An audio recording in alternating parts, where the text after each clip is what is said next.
Media network আর আপনারা দেখছেন Bengal update 24 বাংলার সেরা খবর মানে আমরা। বোলপুর শহর নাগরিক কমিটি বোলপুর থানা ঘেরাও। বোলপুর শহর নাগরিক কমিটি থানা ঘেরাও কর্মসূচি ছিল। এই থানা ঘেরাও কর্মসূচিতে সর্বদলীয় মানুষ অংশগ্রহণ করেছিলেন, কারণ বোলপুর সুরক্ষিত নয়। বোলপুরে বিভিন্ন এলাকায় অসামাজিক কাজকর্ম চলছে, তাই আজ বোলপুর শহরে নাগরিক কমিটি বোলপুর থানার সামনে বিক্ষোভ দেখাতে শুরু করেন। তাদের দাবি বোলপুর শহরকে সুরক্ষা দিতে হবে। গতকাল অনুব্রত ঘনিষ্ঠ তৃণমূলের এক নেতাকে মারধরের অভিযোগ যারা মেরেছে তাদেরকে অবিলম্বে গ্রেপ্তার করতে হবে।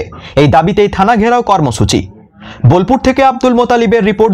পুলিশ ঘুষ ছাড়া তাদেরকে ছাড়বে না, তাদের গাড়ি ধরে নিচ্ছে, ট্রাক্টরে 50,000 নিচ্ছে, ডাম্পারে 2 লাখ টাকা করে নিচ্ছে, এবং কিছু যারা ওনাদের সঙ্গে সেটিংয়ে রয়েছে তাদের গাড়ি চলছে রাতে রাতে। আমার কাছে বালি চুরি প্রমাণ আছে, ট্রাক্টরে করে রাতে বালি চুরি হচ্ছে।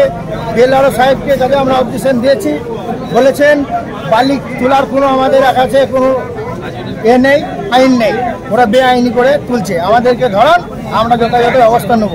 আমরা বলেছি আপনারা কী ব্যবস্থা নেবেন, পুলিশ তো ঘুষ কিনেছে। ওনারা বলেছেন পুলিশের চাকরি পর্যন্ত যাবে যদি বেআইনি কাজ করে। বিএলআরও সাহেব এটা আমাদেরকে বলেছেন এবং আশ্বাস দিয়েছেন যে চুরি রুখতে গেলে তোমরা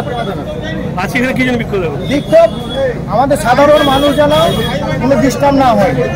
পুলিশকে আমাদের মমতা ব্যানার্জি, অভিষেক ব্যানার্জি রেখেছেন যে জন্য মানুষকে সুরক্ষার জন্য, সাধারণ গরিবের সুরক্ষার জন্য, সুরক্ষাটুকু যেন পায়।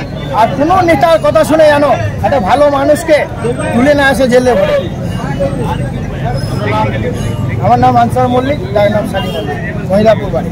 সুরক্ষা দিয়ে, মহিলাদেরকে সুরক্ষা দিয়ে আজকে এই যে যে মানুষ অসহায় মানুষ আজকে বর্ধমানে পড়ে আছে, আজকে কলকাতা যেতে হতে পারে, তাকে এগুলো বন্ধ নিয়ে অসহায় মানুষদের পাশে দাঁড়িয়ে আজকে আইসি সব থেকে বড় কাজ যেটা আইন সুরক্ষা এবং থানাকে সুরক্ষায় রাখা এবং বোলপুর শহরকে সুরক্ষা দেওয়া, ব্লক শহরদেরকে সুরক্ষা দেওয়া, এটাই আমরা চাইলাম।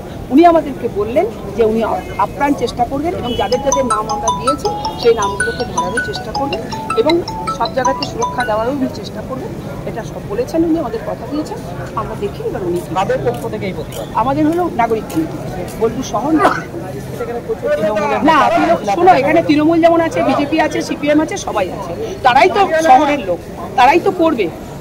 তারা ছাড়া আর কারা আছে? আমাদের বিভিন্ন রাজনীতির লোক আছে, সবাই বোলপুর শহরকে বাঁচাতে চাইছে। বোলপুর শহরকে বাঁচাবার জন্য যারা এসেছে আজকে বোলপুর শহর নাগরিক কমিটি, আজকে ব্লক নাগরিক কমিটি, তারাই আজকে বাঁচাতে চাইছে। আমরা আইসি পদত্যাগ তখনই চাইছি যখন এই সুরক্ষা তিনি দিতে পারবেন না। উনি তো চেয়ারে এসেছেনই সুরক্ষা দেওয়ার জন্য, তাহলে সেটাই যদি উনি না করেন তাহলে ওনার কাজ কি? তাহলে ওনাকে থাকতে হবে না, এটাই আমরা চাইছি। উনি কথা দিলেন আইসির পদত্যাগ, আইসি কেন, আমরা তার উপরওয়ালাকে চাইছি। এলাকাতে এসপি ভেতরে ছিলেন, ওনার সাথে আমরা কথা বলেছি। উনি আমাদেরকে কথা দিয়েছেন যে উনি অবশ্যই দেখবেন এবং আইসি সাহেবও বলেছেন যে আমি নিশ্চয়ই চেষ্টা করবো এবং শান্তি রাখবো। বোলপুর সুরক্ষিত হবে কি করে যদি আজকে একটা অসহায় মানুষ এইভাবে বর্ধমানে গিয়ে পড়ে থাকে?